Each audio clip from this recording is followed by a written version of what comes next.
Hey guys, so I'm at an Ace Hardware and they have three-blade blender fans running.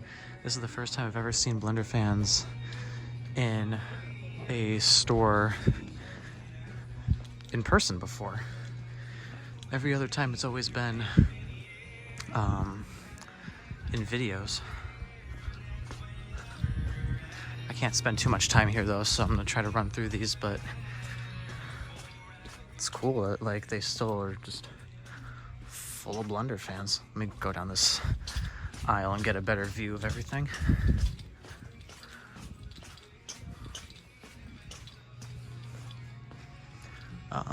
This back section, we got three.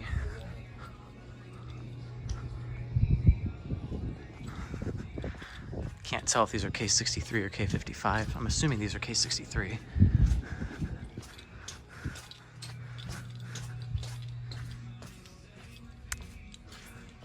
I think there's only one more that I missed and it's over here somewhere. There it is.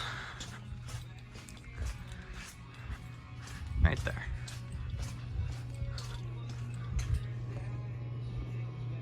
Emerson logo. Yeah, never thought I'd see this in person, so wanted to document it. Thanks for watching.